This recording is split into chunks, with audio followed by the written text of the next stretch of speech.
capítulo 9, versículo 7 ao capítulo 10, versículo 20. Em seguida, Moisés disse a Arão: Venha até o altar e apresente sua oferta pelo pecado e seu holocausto para fazer expiação por si mesmo e pelo povo. Apresente as ofertas do povo para fazer expiação por eles, conforme o Senhor ordenou. Arão foi até o altar e matou o bezerro como oferta pelo pecado por si mesmo.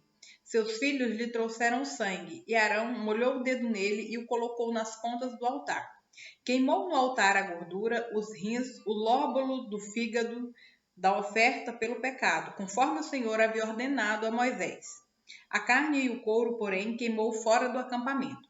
Então, Arão matou o animal para o holocausto. Seus filhos lhe trouxeram o sangue e ele o derramou em todos os lados do altar. Entregaram-lhe cada um dos pedaços do holocausto, incluindo a cabeça, e ele queimou no altar. Lavou os órgãos internos e as pernas e os queimou no altar junto com o restante do holocausto. Em seguida, Arão apresentou as ofertas do povo. Matou o bode do povo e o apresentou como oferta pelo pecado deles, como havia feito com a oferta por seu próprio pecado.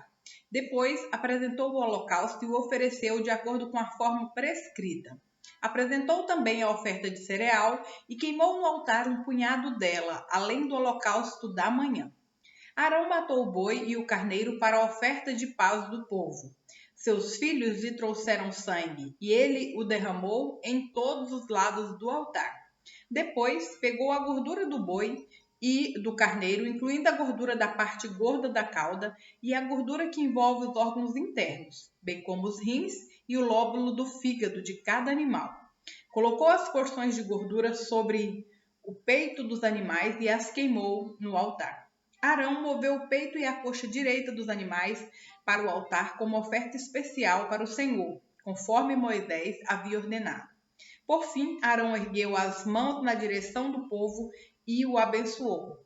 Depois de apresentar a oferta pelo pecado, o holocausto e a oferta de paz, desceu do altar. Então, Moisés e Arão entraram na tenda do encontro, e quando voltaram, abençoaram o povo novamente, e a glória do Senhor apareceu a todo o povo.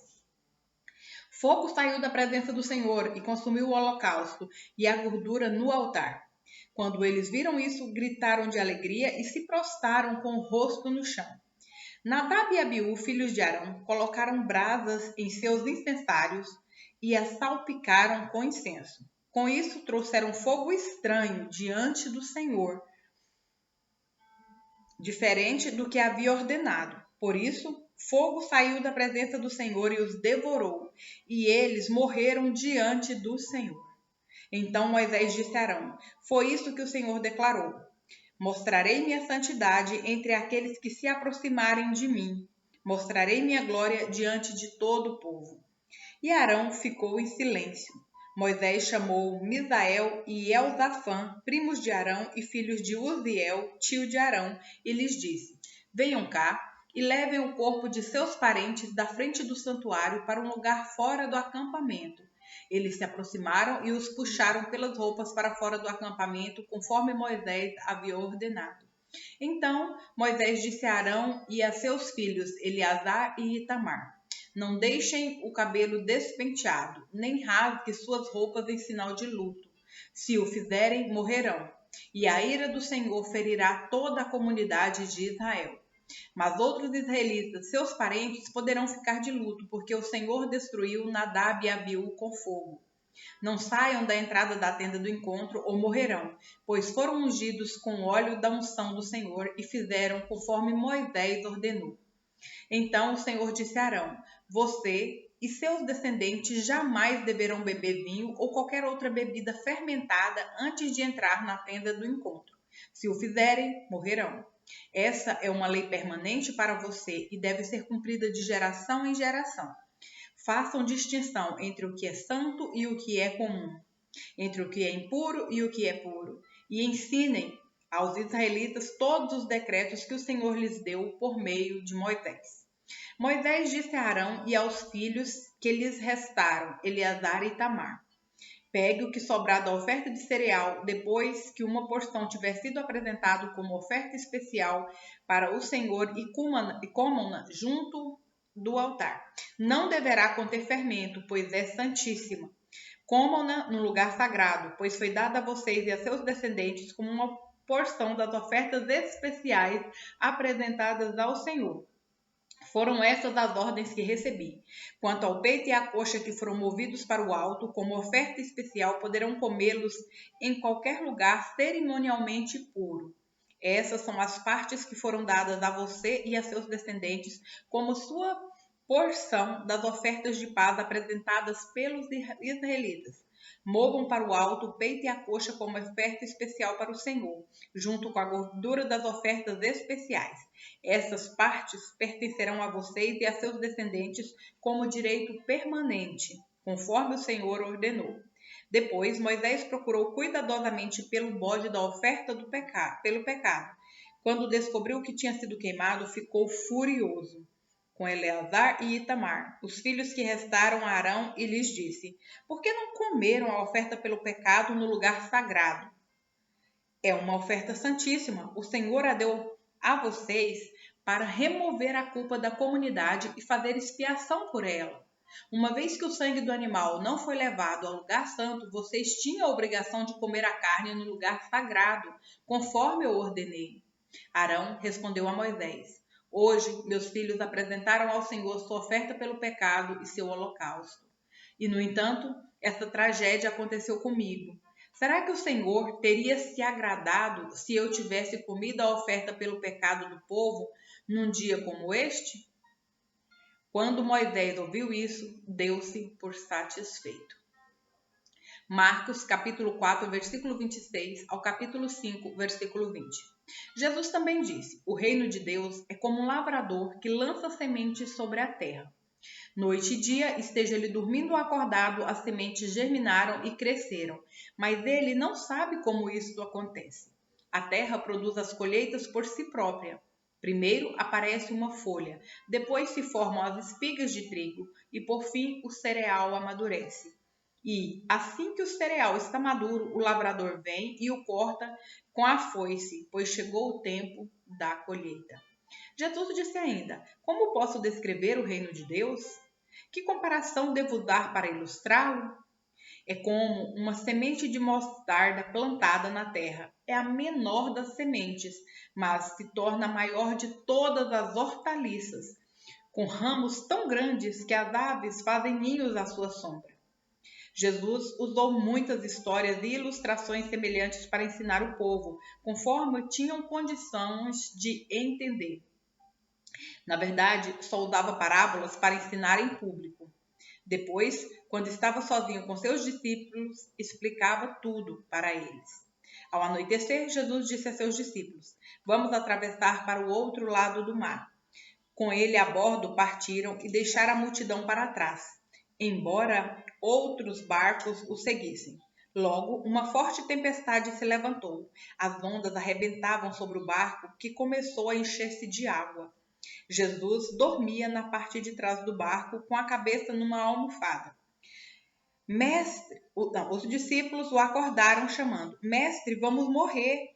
O Senhor não se importa? Jesus despertou, repreendeu o vento e disse ao mar: Silêncio, aquietem-se. De repente, o vento parou e houve grande calmaria. Então, Jesus lhes perguntou: Por que estão com medo? Ainda não têm fé? Apavorados, os discípulos diziam uns aos outros: Quem é este homem? Até o vento e o mar lhe obedecem. Assim, chegaram ao outro lado do mar, a região dos Gerazenos. Quando Jesus desembarcou, imediatamente um homem possuído por um espírito impuro saiu do cemitério e veio ao seu encontro. Esse homem morava entre as cavernas, usadas como túmulos, e ninguém conseguia detê-lo, nem mesmo com correntes. Sempre que era acorrentado e algemado, quebrava as algemas dos pulsos e despedaçava as correntes dos pés. Ninguém era forte o suficiente para dominá-lo. Dia e noite vagava entre os túmulos e pelos montes, gritando e cortando-se com pedras. Quando o homem viu Jesus, ainda a certa distância, correu ao seu encontro e se curvou diante dele. Então soltou um forte grito: Por que vem me importunar, Jesus, Filho do Deus Altíssimo? Em nome de Deus, suplique que não me torture. Pois Jesus já havia falado ao espírito: saia deste homem, espírito impuro. Jesus lhe perguntou: qual é o seu nome? Ele respondeu: meu nome é Legião, porque há muitos de nós dentro deste homem. E os espíritos impuros suplicaram repetidamente que ele não os enviasse a algum lugar distante. Havia uma grande manada de porcos passando no monte ali perto. Mande-nos para aqueles porcos, imploraram os espíritos. Deixe que entremos neles. Jesus lhes deu permissão. Os espíritos impuros saíram do homem e entraram nos porcos. E toda a manada, cerca de 2.000 porcos, se atirou pela encosta íngreme do monte para dentro do mar e se afogou. Os que cuidavam dos porcos fugiram para uma cidade próxima e para seus arredores, espalhando a notícia. O povo correu para ver o que havia ocorrido. Chegaram até onde Jesus estava e viram o homem que tinha sido possuído pela legião de demônios. Estava sentado ali, vestido em perfeito juízo, e todos tiveram medo. Então, os que presenciaram os acontecimentos contaram aos outros o que havia ocorrido com o homem possuído por demônios e com os porcos. A multidão começou a suplicar que Jesus fosse embora da região. Quando Jesus entrava no barco, o homem que tinha sido possuído por demônios implorou para ir com ele. Jesus, porém, não permitiu e disse: volte para sua casa e para sua família e conte-lhes tudo o que o Senhor fez por você e como ele foi misericordioso. Então, o homem partiu e começou a anunciar pela região das 10 cidades quanto Jesus havia feito por ele, e todos se admiravam do que ele dizia. Salmos, capítulo 37, versículos 30 ao 40. O justo oferece conselhos sábios e ensina o que é certo. Guarda no coração a lei de Deus, por isso seus passos são firmes. O perverso fica à espreita do justo e procura matá-lo. O Senhor, porém, não deixará que o perverso tenha sucesso, nem condenará o justo quando ele for julgado. Ponha sua esperança no Senhor e ande com firmeza pelo caminho dele. Ele o honrará e lhe dará a terra, e você verá os perversos serem destruídos. Vi pessoas más e cruéis florescerem como árvores em solo nativo, mas, quando voltei a olhar, tinham desaparecido. Procurei por elas, mas não as encontrei.